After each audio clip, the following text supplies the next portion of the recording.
But you've got to have this one, a believable world. And in animation, we can go anywhere. Now, I think live action can go anywhere. And one of my sayings in the old days, I would say, animation goes where the live action camera cannot go. And everybody goes, yes, yes. Well, that's not true anymore, right? Live action goes into unbelievable worlds. What I say to my animation community is, yes, the live action community only go there if the animation community take them there. They can't go there on their own. And that's why for employment for animators, it's a great time, because there's not a film made without visual effects in it, some type of animation. But the trick for us, and I saw Delhi Safari yesterday, which I thought was fantastic. Nish Taki is a good friend, and I've been tracking this movie for some time. I first saw a big chunk of it a year ago. I know its history, its development, and the amazing challenges that Crayon Animation had of bringing that to the screen. I think it's outstanding. It's a great fun ride. It breaks the rules a few times. And I'm not saying anything I haven't already said to Nish straight after the screening. Some of the characters forget that they don't know anything about the city, and some of the, particularly in the English translation, there are a lot of gags that bring me out of the movie because the characters are saying things about something they shouldn't know anything about. And the whole premise of the story is their environment is being taken away from them, and they have to figure out a way of talking to the humans. They have to get to Delhi. And the only way they can get to Delhi is that there's one animal on the planet that can speak to humans. And guess what? It's a parrot. It's one of the great setups. It's a marvelous setup for a story. And it's fantastic. And then there's some rule changes in there. And I just thought they were a shame. It sort of diminished my enjoyment.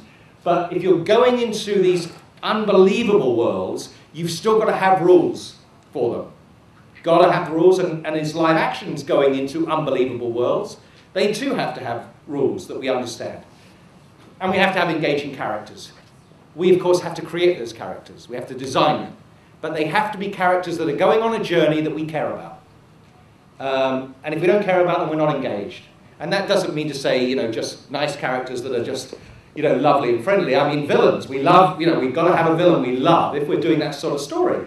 If it's a, if it's a buddy movie, it's something else. But if it's a hero's journey story, we got to have something that we're chasing down to try and overcome. So everything has to be amazingly engaging. So they're my 3 ingredients. So here's my 8-step program. The setup.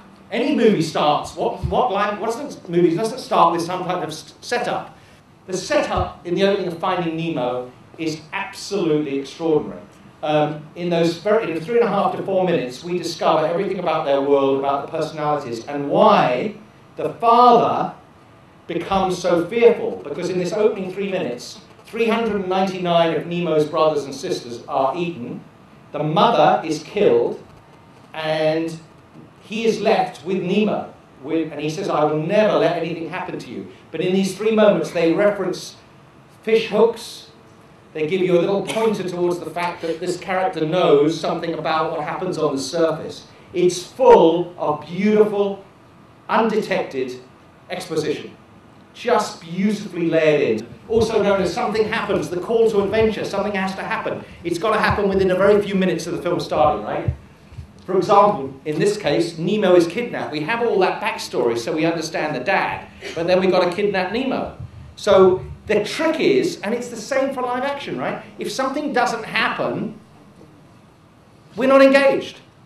And so I wanted to go through this and go through an animated film with you to give you that exact idea, because you can't have any differences. The differences for animation sometimes is a shorter movie. If it's a kid's movie, you've got to be, the younger the kid, the shorter the movie, because they will go to the toilet, all right? There is no stopping them. They are going to go to the toilet. It doesn't stop you needing a 3-act structure. You've got to have the structure, but you might have to figure it out how to trim it up a bit. I love songs for that reason. Songs are for terrific ways of doing exposition. The opening of Beauty and the Beast, Little Mermaid are pure exposition. You know everything about her, or both girls, their worlds, what people think of them, what their wants are. Marvelous, all in 3 minutes. You try doing that in a script with text, it's very, very hard. So we have our inciting incident. We have step 3, which is, I call ready, steady, go. We've got to leave. And this is the hero's journey, right? It's in Star Wars, of course, it's Luke Skywalker having the inciting incident, having discovered that his aunt and uncle are murdered. And then he has to go find Obi-Wan Kenobi. The story has started. For this, of course, this dad is now alone. Everything he was sought to protect has gone. He is terrified of the outside world. We've seen the outside world. It was a shark that ate 399 of his kids and his wife, all in one moment. So we've set the bar. We know what the fears are. Now, you can take the world out of Finding Nemo, and you have a very human story, right?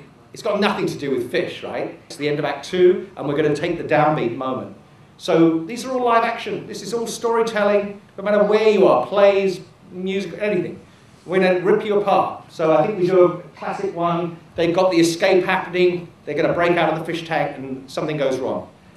We need a triumphant finale, but you can only triumph in the finale if you suddenly have to take everything you learned in Act 2, the breaking down, the growing, the challenging,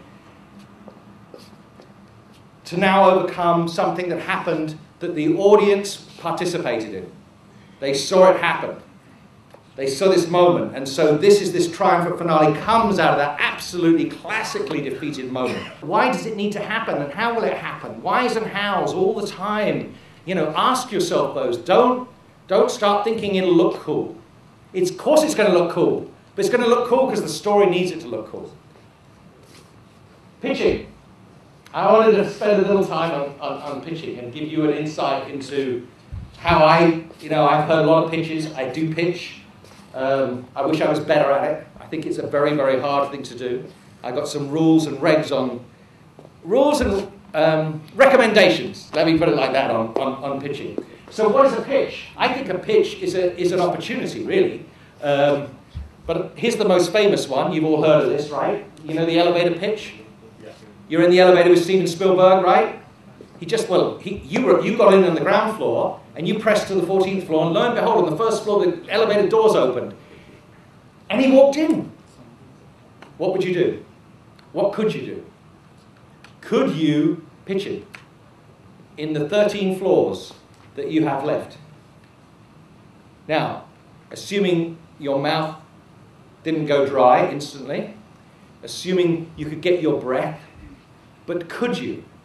So the idea of the elevator pitch is it's about opportunity. What is your unique selling point? It's the elevator pitch, it's the tweet. What's unique about your film? Because if we can put every film ever made into 5 different buckets, which you probably can, you know, it's this type of movie, buddy movie, love story, hero's journey, and those respective structures. We understand that. You are making movies with these structures. Now, what's unique about your version of this? The idea that, you know, Terminator, Harry Potter, and Star Wars are the same movies, right? Hide the future king. That's what they're all doing. They're trying to make sure succession happens. They're completely different. You know, of course, our audiences are never going to think that. Never will think that. But they are, from our point of view, those films all live in the same bucket. They all live in this bucket over here. And so the thing will be, what's unique about it? Well, what's unique about it? Harry Potter's a wizard. It's a school for wizards, right? We know the setup, but that's what's unique about those things. So this unique selling point, always coming back all the time to what the conciseness of your pitch. Be amazingly concise. Take less time in the meeting. Give that person some more time back in their day. You're at a film festival. We started half an hour late today, right? Or probably a little bit more. It happens. We're at a festival, right? This sort of thing happens. Everything's never just, people are late. Something happened early this morning that made my talk start later, because it probably started at 10 o'clock. They didn't start something on time. The movies are the same length, right? There's a 5:30 screening of something after my talk. There was supposed to be half an hour between the two. Now there's going to be people waiting outside to come in, and it's, you know, it gets scrunched up. So when you're pitching, if you've got 15 minutes, take 7. You want to make sure you're leaving time for them to be late, and, of course, for a discussion, right? So be concise. No excuses. Never, ever excuse yourself. I didn't have this, oh, I wish I'd known you were going to get in the elevator. I would have been prepared. Well, that's a pretty dumb excuse, right? You know, so there's no need to excuse yourself. I wouldn't ever spend 1 second of an elevator, and I feel like very much apologize. I was apologizing. I'm sorry, guys, we're not late. I'm sorry the sound. It doesn't help you. There's nothing I can do. I've got to move on from it, right? But to get up and start, I was really frustrated I couldn't start on time today. Because I get geared up. I'm ready, right? I'm ready. I was here early, and there's a screen. What do you mean there's a screen going on? But it's not an excuse for me to do a less than great job in explaining my point of view. Oh, I'm a bit flustered because it was late, or it's terribly hot out there, or I didn't know, or, you know, it doesn't help me, and it doesn't help you. So my job. So they're my 3 rules of pitching. Be committed, be concise. If you don't excuse yourself, I might not like what you're pitching me, but I will love you for the pitch. And when you call again, and you want to pitch something else, you'll come in straight in because you didn't waste my time. You were totally committed, you loved your idea, you were enthusiastic, you're passionate about your idea, you were very concise, I got it. I want to get it quickly, right? And more or less, there's some experienced people in this room, you know when somebody starts pitching what the pitch is, because you can probably finish the pitch for them. So what's unique about it, what's the right angle about it, that's what's exciting, and then don't waste any time excusing yourself, head straight in, and then you will always be back. But the person who can't get to the point, who is making excuses, who is a bit not sure of their idea, they're a waste of time, and you're not going to get back in again, because life is too short. Expect the unexpected. Well, I had that this morning, this afternoon with this, and that unexpected is the person you're pitching to is late. There were 3 people in the room, you're only expecting 1, so you didn't have materials for 3. So just be ready. You know what it says on the schedule. Now, what isn't on the schedule that could happen?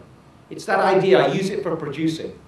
I use it with the idea that the unexpected happens. It's not that it's going to happen, or whether it's going to happen. It is going to happen. It's what you deal with it when it happens is the trick. And I think in a pitch, things happen. So a phone call suddenly goes in the middle of your pitch. You know, you get interrupted. Be ready, and it's like being light on your feet. It's like a football player, soccer player. I know everybody seems to like soccer and Goa more than they like cricket. Very worrying for me. But that idea that they're light on their feet, they can move quickly, and I think what all great filmmakers do, and anybody working on a set moves and changes direction very, very quickly, happens right back here in the pitch. Be ready to answer this question. Demographic. Who is the target audience? I get the weirdest, I mean, everybody says it's for everybody. We would all love to make films that were for everybody, right? So if you ask that to me, I will ask you, you know, something that I will find somebody it's not for. I will suggest it's for a single, you know, if it's a family film, I suggest it's for a single man, you know, who's a soccer player, a soccer fan, right? You know, and of course you'll go, no, it's not for them. So who is it for? And I think I got a little slide here that I think helps us visualize the idea of something called the ripple effect. The idea that the 3 beads, or the pebble hitting the surface of the water, is the demographic, is the core demographic. The ripples are everybody else. So if it's a kids' film, it's going to be for a certain age group, because you know, as growing up, you stopped watching films at certain ages, mainly through peer pressure, right? You didn't want to go into school on Monday and say that you watched a children's film over the weekend because you're now 11 and you're now almost a teenager.